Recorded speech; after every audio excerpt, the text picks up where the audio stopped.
to think about something that and don't tell us, it doesn't matter.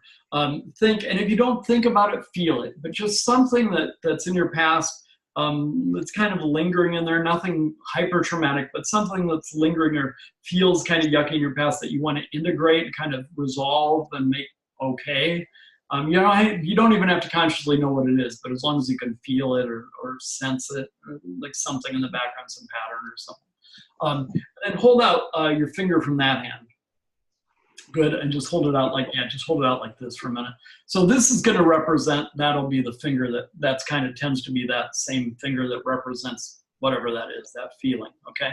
Now hold up your other finger. This is the finger that's more the conscious integration, conscious awareness finger. This is more of the unconscious, whatever that is in the background, okay? So now scientifically, what we found out is that when we use certain physiology, that sends messages to the cells in our body as well as to our minds to do certain things. And they found that this actually helps integrate this unconscious pattern in a healthy way with the conscious pattern. So it seems like we're doing nothing, and yet it actually makes a big difference. So what I want to do, the only thing about this, we have to do this slowly. All right. So what we're going to do is just very slowly kind of feel if you can feel, maybe there's almost like you can imagine a magnetism or energy like between the two fingers or something. What you can feel that. And then what I want you to do is just, you feel it. Yeah, good. And then you just slowly allow the fingers, they'll slowly start coming together. And you'll feel it. It's like the unconscious is trying to attract itself to the conscious mind. And it's like, I'm trying to integrate with you and I'm working on it. And I'm actually allowing this to happen now. And as this goes on, what's actually going to happen is that unconscious pattern is going to integrate in a healthy way with your conscious mind, so they work things out so it works healthily on both the conscious and the unconscious level. Now, as they're doing it on their own, it's an unconscious movement because you can feel it happening. But what you're noticing is in between there, now you'll start getting that weird sausage-like illusion, whatever. And it's like, it's funny, and you're going, well, that looks strange, whatever. But it's like, it seems it represents a mental block, right? It's like, oh, I can't possibly get past that. It's a mental block. But then what happens is you keep going, and that's the unconscious understands what this is, and when it touches, it will integrate whatever that is with your conscious mind in a healthy way. And then just let it relax and integrate and feel itself integrating and relaxing. Let it do that. And then when you feel like, when the unconscious feels like it's done, it's really integrated, when it's clearly and healthily put in there, it's actually done integrating in a healthy way for everybody, both consciously and unconsciously, for every part of your life. Then your fingers will just kind of drift apart. It'll actually do that as things are healthily integrated. And then your hands will just, there you go. And then when it's totally done, your hands will just feel like heavy and want to drop away or whatever. Oh. Isn't that a weird thing? Wow. Yeah. Yeah, it's really powerful. And it was doing that before you even started saying anything about it. Yeah, oh yeah, it wasn't. I felt like it was doing exactly, it's like you were saying something after the fact. I'm not sure, but it was interesting. It was interesting, isn't it? And it just starts to happen, and you notice it, and you can feel it, and it's like, what is that?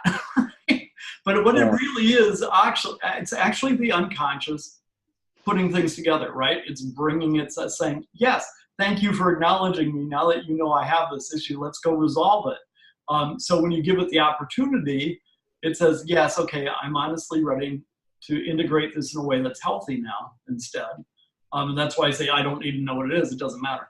And you honestly allow it to happen. And that's where, now it doesn't always happen that the unconscious pulls itself in. It happens often. But when it doesn't, what happens is you feel the energy between. You feel a pull. It's weird. It's like you go like this and you can feel the pull between them. So when you slowly bring the fingers together, you actually feel the integration happening, right? And you can honestly sense it. So it's a wonderful, wonderful tool. I always tell people to do that, though, with something that's not too traumatic, and then also remind them over and over that it's got to be something that when they touch, it's going to not take over the conscious mind, right? It's going to integrate in a healthy, happy way that works for everybody on all levels of their life. And you want to make sure you add that in several times because you want to make sure the unconscious and the conscious mind understands the agreement, right, before they come together. But it's a fascinating thing. And it's something we can use in mentalism, and it's something we can use when we're doing talks and helping people, helping them integrate, helping real things happen in their life. It's also a great example of the power of words. Does anybody have an idea of what words I just used, what linguistic deceptions were at work? I will be very impressed if anybody has a clue. Okay, the linguistic deception used was, and remember, just because something's a linguistic deception doesn't mean it doesn't work. It still works, right? It's real enough because it works. But the linguistic deception I used is called the ly suggestion. That is, words that end in ly tend to have a suggestion after them. That is, anything after an ly word, people will tend to believe that's true. For example, actually, just the other day, what happened to me was, if I say actually, then what I'm saying next, people go, oh, what happened to you?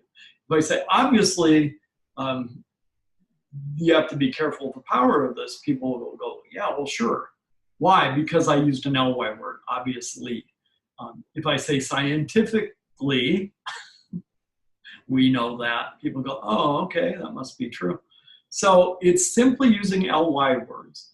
And if you go back and listen to it, you'll hear me say, now, actually what happens is this. This will honestly do that. Now, clearly this, obviously that. So I'm using the L words to put in all the suggestions, and it is so powerful that your unconscious went, I get it, I get the message, I know exactly what to do, done. And it will do it. So again, does that negate the experience you had and what really happened? No, it's an actual thing that happens. It's a powerful, powerful tool. And the other side of that is, look how powerful ly words are. I mean, one simple, tiny little category of linguistic deception caused all of that to happen. And this is where sometimes science and sometimes things like NLP or whatever fools itself because they think they found this great new method or whatever and don't realize they're using words that cause the method, but the method does work. It's just they aren't aware of the linguistic deception that took place that made the method work. I'm really big on cutting to the chase and getting the linguistic method down to cut to the heart of it all, so then you can do whatever you want to